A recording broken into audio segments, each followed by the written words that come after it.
Baiklah, pada kesempatan kali ini, kami dari kelompok 8 akan mempresentasikan hasil survei dan laporan yang telah kami buat dengan judul Analisa Penerapan Corporate Social Responsibility dan Implementasi Green Human Resource Management pada PT Maxindo Mitra Perkasa. Anggota kelompok sendiri terdiri atas Vigo Winerko, Evelyn Lo, Tio Sania, dan saya sendiri dari TAN. Yang seterusnya akan dilanjutkan oleh anggota kelompok berikutnya. Bab 1 pendahuluan. Corporate Social Responsibility dan Human Resource Management adalah dua konsep yang terkait dalam mencapai keberlanjutan lingkungan. CSR adalah konsep di mana perusahaan mempertimbangkan dampak sosial dan lingkungan dari kegiatan bisnis mereka serta tanggung jawab yang meminimalkan dampak negatifnya.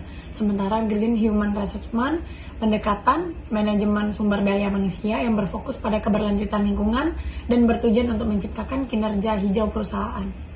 PT Maxindo Perkasa adalah sebuah perusahaan yang bergerak sejak tahun 2008 yang awalnya didirikan di daerah Batu Ampar dan sekarang dipindahkan ke daerah Batam Center.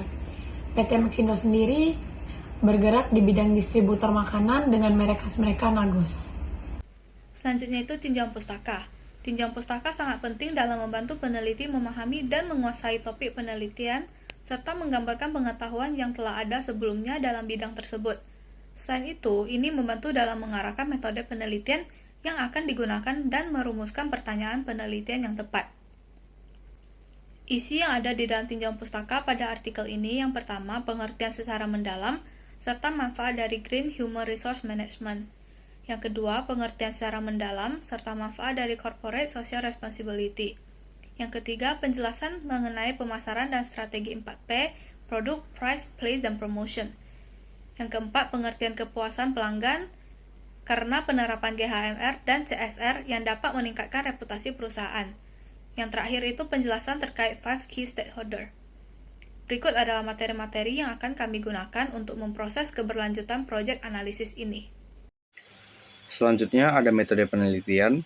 Metode yang digunakan dalam artikel ini adalah metode eksploratif kualitatif, di mana kami melakukan wawancara dan observasi, pengumpulan data, analisa data, dan dokumentasi. Narasumber dalam penelitian ini adalah supervisor di PT Maxindo Mitra Perkasa. Berikutnya itu mengenai isi dan hasil analisa terhadap perusahaan yang dilakukan. Yang pertama itu mengenai latar belakang serta strategi 4P yang diterapkan oleh PT Maxindo Mitra Perkasa.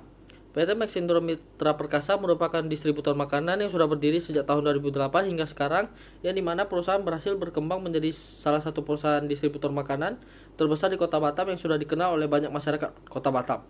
Yang berikutnya itu mengenai program CSR yang diterapkan pada perusahaan. PT Maxindo Mitra Perkasa sudah menerapkan program CSR dengan waktu yang cukup lama, yaitu dengan menentukan periode tertentu untuk memberikan pembagian sembako kepada pihak-pihak yang kurang mampu serta organisasi seperti panti jompo dan panti asuhan yang tentunya sudah dinilai oleh pihak perusahaan agar bisa memastikan bahwa pihak yang menerima bantuan benar-benar layak untuk menerima bantuan yang diberikan. Tujuan dari diterapkannya program CSR ini adalah untuk membantu ekonomi di Kota Batam serta meningkatkan reputasi dari produk tersebut sendiri dan juga meningkatkan citra PT Maxindo Mitra Perkasa di kalangan masyarakat Kota Batam. Berikutnya itu mengenai faktor yang bisa mempengaruhi lingkungan sosial yang akan menciptakan kritik terhadap kegiatan bisnis yang dilakukan. Yang berikutnya itu mengenai penerapan Green Human Resource Management pada perusahaan.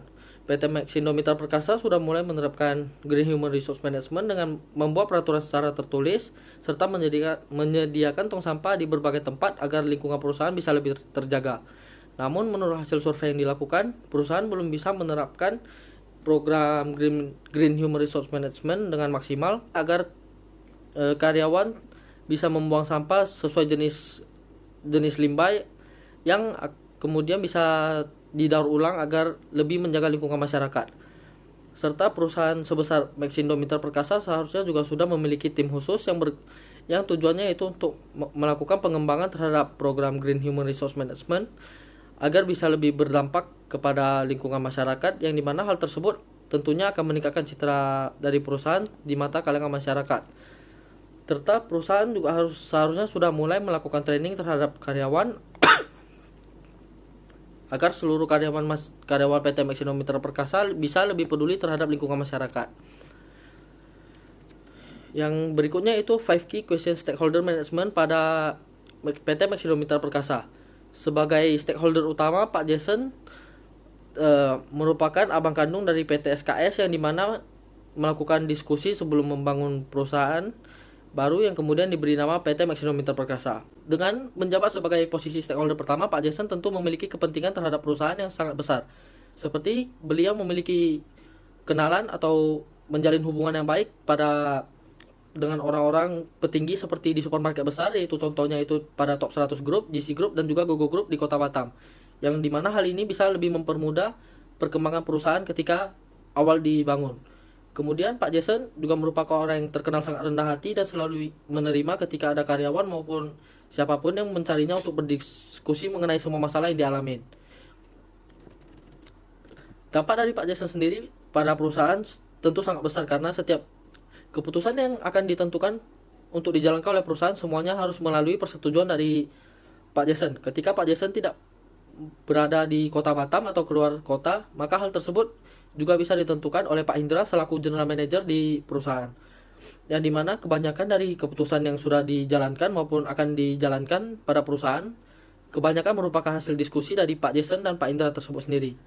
Kemudian, cara untuk mengelola ketegangan serta konflik antar stakeholder yang diterapkan dari PT Maxindo Mitra Perkasa yaitu terbagi atas 3. Yang pertama yaitu melibatkan semua stakeholder untuk berdiskusi pada setiap keputusan penting untuk perusahaan atau ketika sebuah keputusan akan berdampak besar pada perusahaan, maka setiap stakeholder harus ikut berpartisipasi dalam diskusi tersebut. Yang kedua, membawa informasi yang ingin disampaikan secara detail dan transparan agar tidak terjadi kesalahpahaman antar stakeholder. Ketiga, yaitu menyampaikan informasi dengan cara yang mudah dipahami dan juga detail agar bisa dipahami dengan mudah oleh setiap stakeholder, yang dimana hal ini tentu bisa mengurangi kesalahpahaman antar stakeholder. Yang berikutnya akan dijelaskan oleh anggota berikut kelompoknya. Selanjutnya ada kesimpulan. Disimpulkan bahwa penerapan CSR dan GHRM ini sebenarnya efektif dilakukan jika perusahaan itu dapat dengan mudah untuk memahami apa yang ingin dilakukan. Tujuannya agar untuk menaikkan reputasi perusahaan juga. Selanjutnya ada hasil dari dokumentasi yang kelompok kami dapatkan. Nah, sekian pembahasan dari kelompok 8 mengenai isi dari artikel kami. Terima kasih.